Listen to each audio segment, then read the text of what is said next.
We have only one planet. हवा, पानी और ज़मीन, ये सिर्फ रिसोर्सेज नहीं, हमारी जीवन रेखाएं हैं। नमस्कार, आप देख रहे हैं आपका कानून। आज बात उन कानूनों की जो हमारे जीने के अधिकार को सच में जीने के लायक बनाते हैं। सुप्रीम कोर्ट की व्याख्या में आर्टिकल 21 स्पष्ट तौर पे कहता है कि स्वच्छ और सुरक्षित पर्यावरण में जीवन जीने के जो अधिकार हैं वो दिए गए हैं। और संविधान में आर्टिकल 48A में राज्य का कर्तव्य और आर्टिकल 51AG में आपके और हमारे यानी नागरिकों का कर्तव्य बताया गया है। हमें प्रकृति की रक्षा का रास्ता दिखाया गया है। इसलिए आज आपका कानून में बात environment in you, law in action. नमस्कार, मैं हूं आपके साथ Amrita Chaurasia.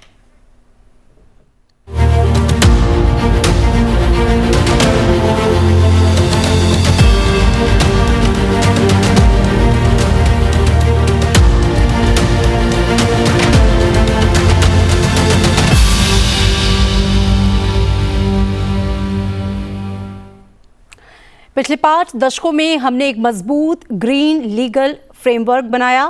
Water act 1974, air act 1981, forest conservation act 1980 और सबसे ऊपर एनवायरमेंटल प्रोटेक्शन एक्ट 1986 यानी एक अम्ब्रेला लॉ, जिसके तहत अलग अलग नोटिफिकेशंस बने।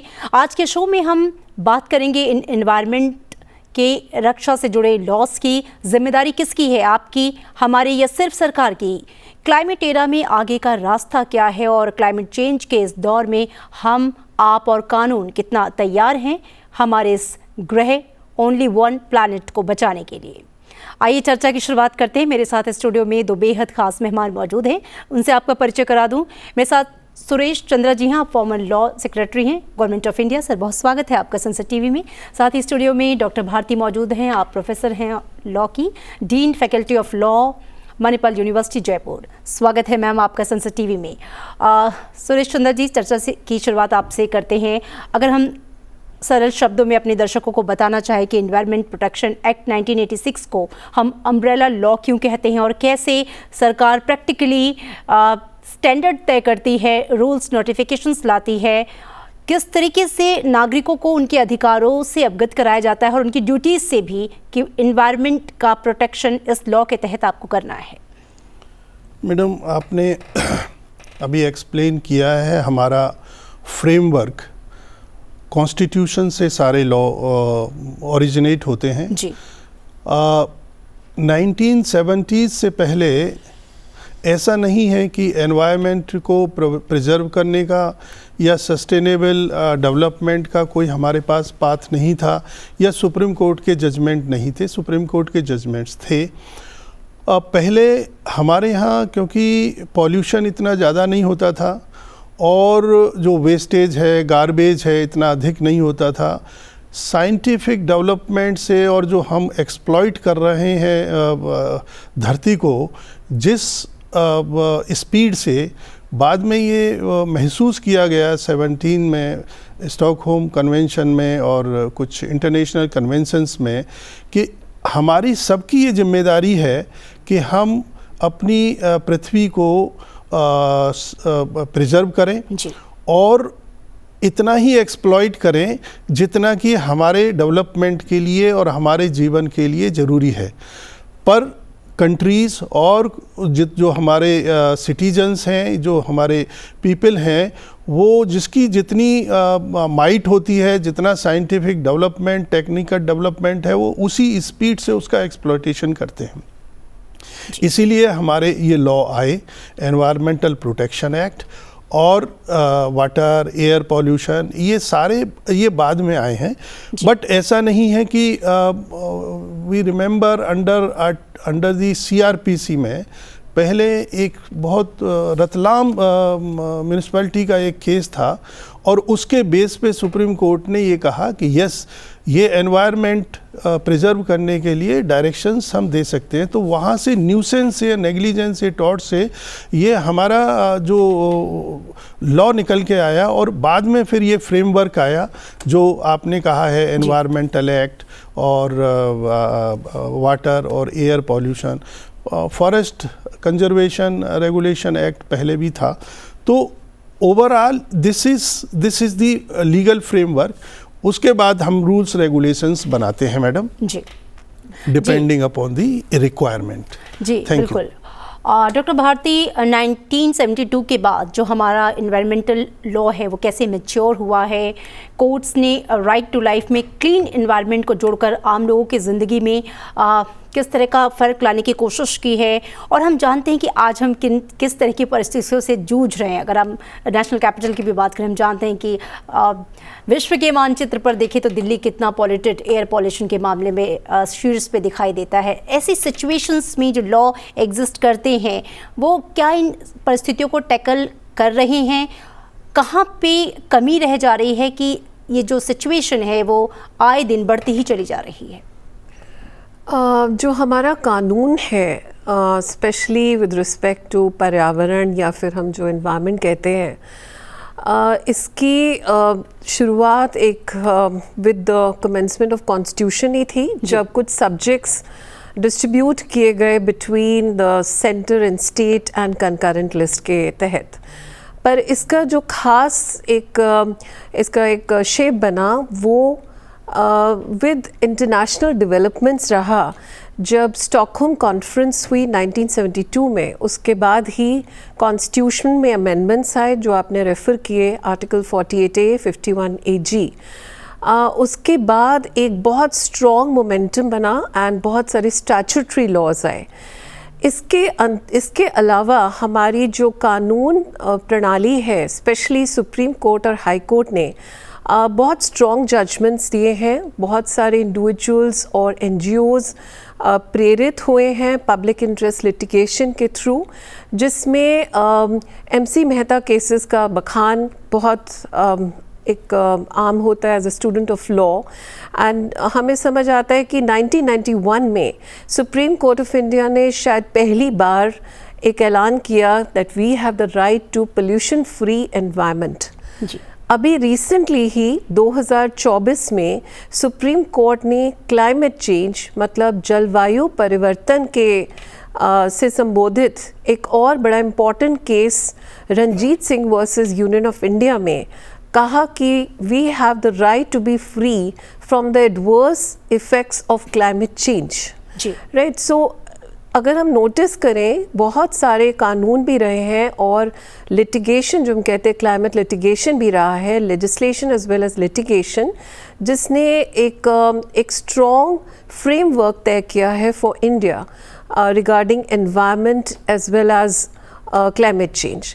इसके लिए मैं एक और चीज़ कहना चाहूँगी कि not only environmental laws proper, बहुत सारे और भी लॉज हैं जो कि कानून है, जैसे कि right to information act 2005, environment impact assessment जो नोटिफिकेशन आया 1994 में और फिर 2006 में, उसके अलावा NGT एक्ट है 2010 में। और ये तीनों एक खास स्ट्रक्चर की तरफ ये इंडिकेट करते हैं, right to information, right to participation और right to access to justice. ये तीन पिलर्स हैं for citizen participation in the environment of any country. बिल्कुल, ये पिलर्स निसंदेह मजबूती से खड़े हैं, लेकिन यहाँ पर सुरेश चंद्रा जी, मैं आपसे समझना चाहूँगी कि अगर हम सेंट्रल पोल्यूशन कंट्रोल बोर्ड या स्टेट पोल्यूशन कंट्रोल बोर्ड के पावर्स की बात करें तो जो हमारे एक्ट हैं वो उनको कैसे एम्पावर करते हैं ताकि वो कंसेंट, इंस्पेक्शंस, पेनल्टी या ग्राउंड कंप्लायंस को बहुत मजबूत बनाएं और बेहतर तरीके से उसको इम्प्लीमेंट कर सकें? मैडम, हमारे लॉ में adequate mechanism है, powers have been given to the pollution control boards as well as to other authorities, but the nuances, in fact, the law as explained by Madam Bharti ji, more has come from writ jurisdiction through PILs. Even our laws, these environmental, air pollution, water, NGT, if you look into this, most of the law and most of the citizens' rights, whether this is the right to free air, clean air, healthy environment, or solid waste management or cleanliness of the water. All these have come through the writ jurisdiction either under Article 32 or under 226. So more, if we look into these two things, the laws and notifications, implementing agency, and on the one hand, and on the other hand, if you see the PILs, MC Mehta's, People's Rights, PUCL and all, if you see these judgments, then the most of the law and most of the directions have come through the writ jurisdictions. And here I want to mention, there is one study made by Madam Bharti may be knowing, Dr. S.P. Singh. He was Vice Chancellor of Raipur University. Now he is in Jaipur. I don't know. He's retired now. His thesis PhD was given on environment. In that he has compared all these laws, and also he has discussed the directions, law laid down by the Supreme Court under Article 32. Okay. It was found, this was a study, that the more law has been given by the Supreme Court under Article 141. Okay. So that is something how this movement in India has gained. बिल्कुल। Doctor Bharti, जब हम development की बात करते हैं और same time conservation की भी बात करते हैं, तो दोनों में संतुलन जो है वो व्यवहार में कैसे बनाया जा सकता है? हमारे लॉ इसमें किस तरीके से भूमिका निभाते हैं, चाहे फॉरेस्ट कंजर्वेशन एक्ट की बात करें या वाइल्ड लाइफ नियमों की बात करें, कैसे इसका वास्तविक असर हम देख पाते हैं? सस्टेनेबल डेवलपमेंट ये कंसेप्ट है जो कि 2015 से इसका खासा एक पॉपुलर रहा है, और we know sustainable development goals 2030 तक के लिए तय किए गए हैं, जो 17 SDG गोल्स हैं, और उनमें खास जो एक पूरी कोशिश रही है कि डेवलपमेंट और एनवायरनमेंट, और बल्कि उसमें एक और स्तंभ जोड़ा गया है जो कि है सोशल एस्पेक्ट। इन तीनों के बीच में बैलेंस बना रहे, that there is environmental justice, social justice and environment and also development, and so economic aspect is also covered. SDG जो होता है sustainable development, it is not an easy, ये कोई बहुत आसान जो हमारा गोल है, इसको पहुंचने के लिए बहुत सारी कोशिशें हैं, और इसमें environment impact assessment for instance, जिसमें ये है कि अगर कोई भी नई इंडस्ट्री लगाई जाती है तो उसका कितना इम्पैक्ट होगा पर्यावरण पर, उसको जांचा जाता है कुछ क्राइटेरिया, कुछ पैरामीटर्स के थ्रू। इसमें पोल्यूशन कंट्रोल बोर्ड भी इन्वॉल्व होता है, स्टेट और गवर्नमेंटल लेवल पे भी कई सारी कमिटीज़ होती हैं, और पब्लिक कंसल्टेशन प्रोसेस इसमें एक ख़ास रोल तय करता है, जिसमें जो भी लोग लोकली अफेक्टेड होते हैं उनको एक मौका मिलता है अपनी बात कहने का, अपनी बात आगे रखने का। तो इस सब के अंतर्गत, और जब एक कंक्लूसिव वे में फिर एक फाइनल डॉक्यूमेंट तैयार होता है, जिसमें जो सस्टेनेबल डेवलपमेंट का जो मापदंड है उसको ध्यान में रखते हुए फिर उस पर्टिकुलर प्रोजेक्ट को आगे बढ़ने की परमिशन दी जाती है।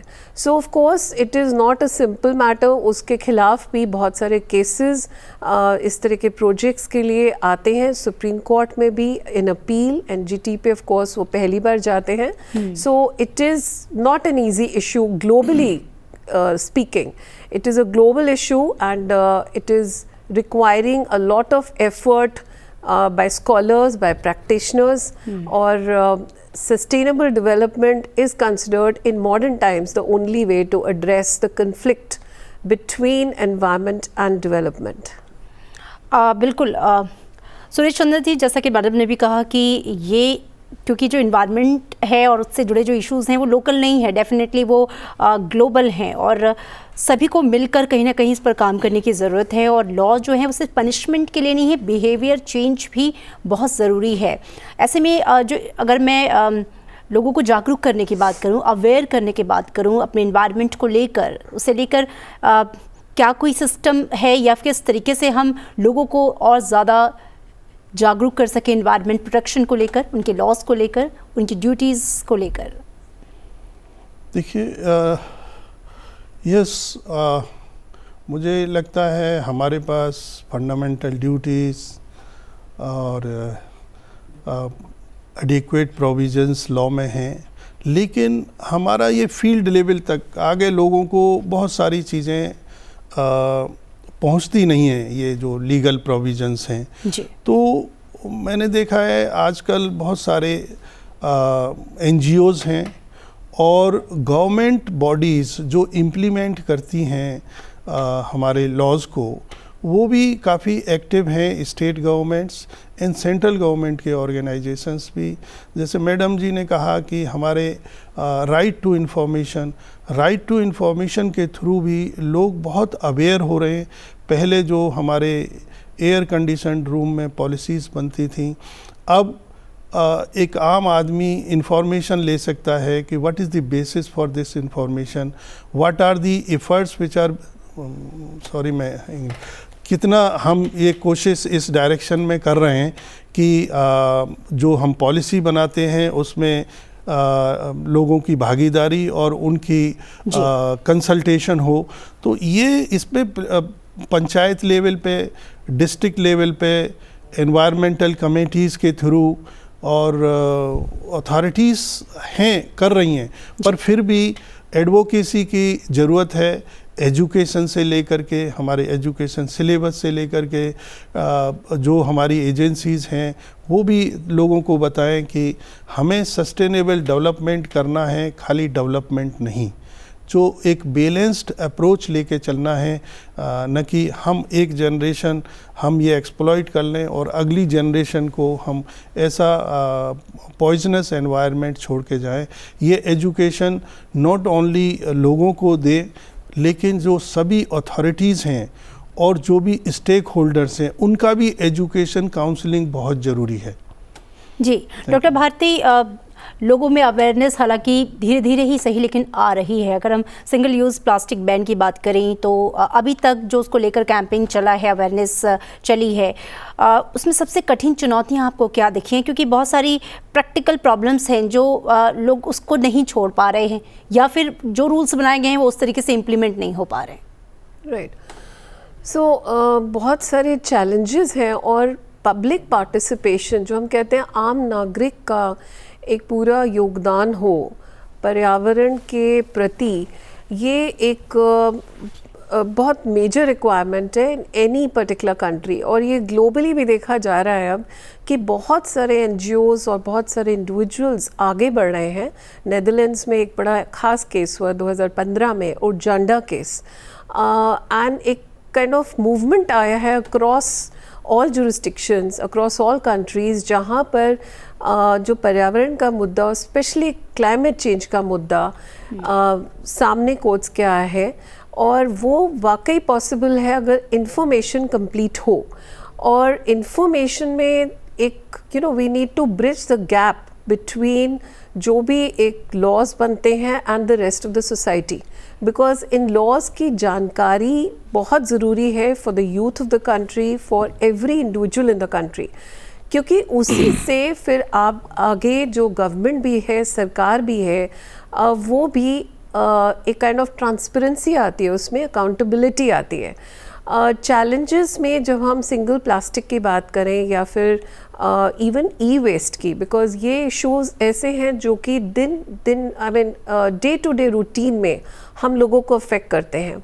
तो इसमें डेटरेंस जो एक लॉ का रहा अभी तक कि एक इम्प्रिजनमेंट या फिर एक स्ट्रॉन्ग पेनल्टी वाला एक सिचुएशन था, उसको अब धीरे धीरे उसको एक डाउनसाइज किया जा रहा है। मॉनेटरी जो लाइबिलिटीज़, पेनल्टीज़, फाइन्स, इसके थ्रू थोड़ा एक सब्स्टिट्यूशन किया जा रहा है। सो एनवायरमेंटल कॉम्पनसेशन एक बड़ा इम्पॉर्टेंट पहलू उभर के आया है, जिसमें जो अथॉरिटीज़ हैं whenever they see that there is violation, कहीं भी उल्लंघन हो रहा है किसी भी जो पर्यावरण से कनेक्टेड लॉ है, तो उसमें वो compensation एक इम्पोज कर सकते हैं. They can रिक्वायर कि भाई जो इंडस्ट्री है या फिर अगर पर्सन भी है कहाँ जहाँ पे वो लॉज फॉलो नहीं कर पा रहे हैं, तो उसमें रिकवरी हो सके. तो इस तरह से जब लॉज थोड़े सिंपलर हो जाते हैं, then it becomes easier for them to be operationalised. Right, so that is of course one way. And of course जानकारी जो है हर लेवल पे होनी चाहिए, और उसमें सरकारी और गैर सरकारी जितनी भी एजेंसीज़ हैं उसमें इन्वॉल्व हो, यूनिवर्सिटीज़ इन्वॉल्व हो, स्कूल्स इन्वॉल्व हो, बिकॉज जितना जल्दी हम शुरू कर सके इस अवेयरनेस को एक लेसर एज पे, उतना ही उसका इम्पैक्ट होता है एट अ लेटर एज. बिल्कुल, कहीं ना कहीं एक बड़ा सामूहिक प्रयास है. सुरेश चंद्र जी, एनजीटी को हम लोग फास्ट जस्टिस कहते हैं. आपके एक्सपीरियंस में एनजीटी की भूमिका किस तरीके से है, और बहुत से कॉमन लोग ये समझना चाहते हैं कि अगर उनके आसपास कुछ ऐसी एक्टिविटीज़ हो रही हैं जहां उन्हें लग रहा है कि कहीं ना कहीं वो एनवायरनमेंट के खिलाफ हैं, तो वो कैसे अप्रोच कर सकते हैं, वो कैसे उसके खिलाफ शिकायत कहाँ और कैसे दर्ज कर सकते हैं? मैडम, जो आपका पहला प्रश्न था, मैं थोड़ा सा सप्लीमेंट करूँगा. जो अवेयरनेस की बात आपने कही और जो कैसे अवेयरनेस हो, मुझे याद आ रहा है कि पहली बार हमारे प्रधानमंत्री जी ने रेड फोर्ट से जो संबोधन किया था, उसके अंदर मैं बड़े गौर से सुन रहा था, और प्रधानमंत्री जी ने सबसे पहले वो स्वच्छता की और टॉयलेट्स बनाने की बात कही थी. तो मैंने पहली बार ये देखा कि कभी भी रेड फोर्ट से प्राइम मिनिस्टर ने J&K के अलावा या सोशल अपनी सिक्योरिटी ऑफ द नेशन के अलावा ऐसा छोटा सा विषय कभी नहीं उठाया. उस समय मतलब मैं समझ नहीं सका था, लेकिन आज इस चीज़ को मैं समझ रहा हूँ कि वो कितना बड़ा इशू था और कितनी बड़ी अपील थी, जो अभी तक हमारे भारत में उसका बहुत बड़ा इम्पैक्ट है, जो स्वच्छता का, स्वच्छ भारत का. तो ये तो रहा आपका ये. और जो ये चीज़ ऊपर से आती है, जब कभी भी अथॉरिटी या कोई बिग पर्सनैलिटी जब कोई इस तरह का आह्वान करती है, तो सभी लोग फॉलो करते हैं, और मैं समझता हूँ इसमें बहुत अच्छा जो है ना वो मूवमेंट आया है. जहाँ तक सवाल है एनजीटी का और लोगों की ग्रीवेंसेस का, मैडम, यहाँ पे मैं थोड़ा सा ये कहूँगा, क्योंकि आई हैव सीन 40 ईयर्स, मैंने काम किया है सरकार में, और लॉ को बनाते हुए हमने बनाया है लॉ को, बहुत सारे लॉ को इनेक्टमेंट भी पार्टिसिपेट करते हैं, फिर इम्प्लीमेंटेशन में भी करते हैं, और फिर जब जज जुडिशरी में जाता है तो उसे डिफेंड भी करते हैं. तो इन सारी स्टेजेस को हमने देखा है. कि वक्त की थोड़ी सी कमी है. मैडम, एक क्लोजिंग कमेंट में चाहूँगी, जो सवाल मैंने सर से भी पूछा था कि एक कॉमन आदमी जो अपने इन्वायरमेंट को सुरक्षित और साफ रखना चाहता है, अगर उसे लग रहा है कि कहीं पर वायलेशन हो रहा है, तो वो किस तरीके से अप्रोच कर सकता है, वो कहाँ जा सकता है? क्योंकि इन्वायरमेंट की रक्षा हर एक नागरिक का अधिकार है, हर एक इंडिविजुअल का अधिकार है, और उसकी ड्यूटीज़ भी. जस्ट टू एक्सटेंड आपने जो प्रीवियस क्वेश्चन पूछा अबाउट एनजीटी, सो एनजीटी मेरा मानना है कि एनजीटी एक स्पेशलाइज्ड ट्राइब्यूनल है. इसमें एक्सपर्ट और जुडिशल मेंबर्स दोनों ही हैं, और इसने बेखूबी अपना एक it has discharged its obligations towards environment, और बड़ी अच्छे तरीके से इसने अपना रोल निभाया है, specially in the initial years.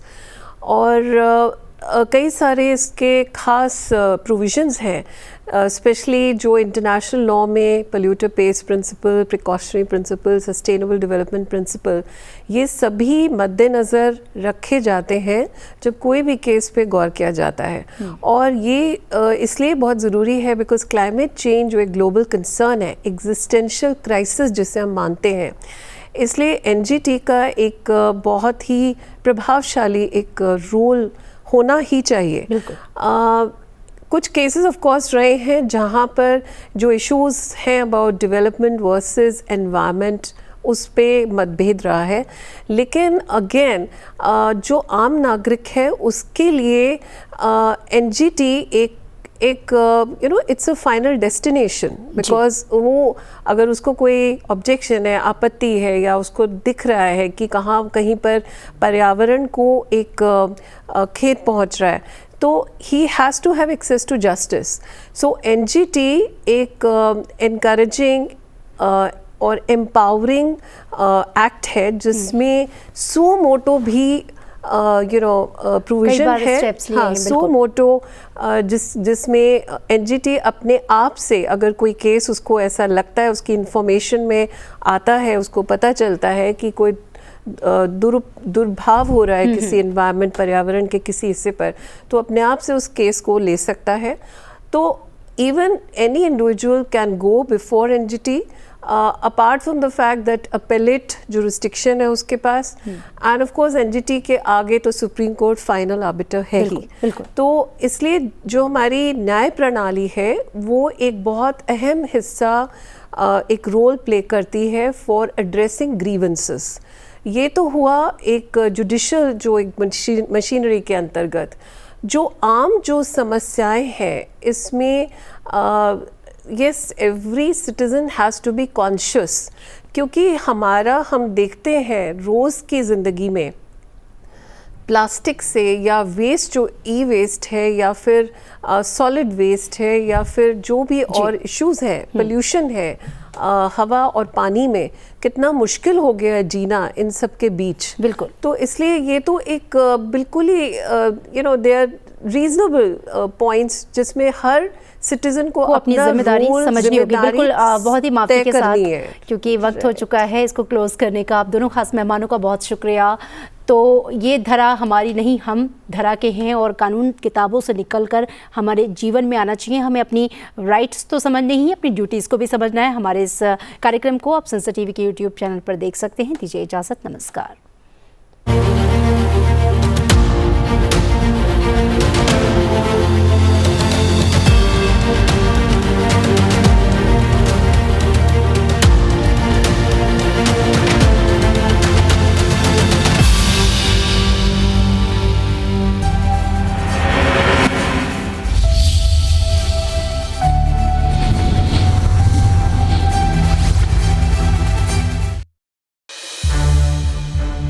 संसद टीवी के और भी प्रोग्राम्स देखने के लिए सब्सक्राइब करें हमारा YouTube चैनल, और हाँ, इन्हें लाइक और शेयर करना ना भूलें.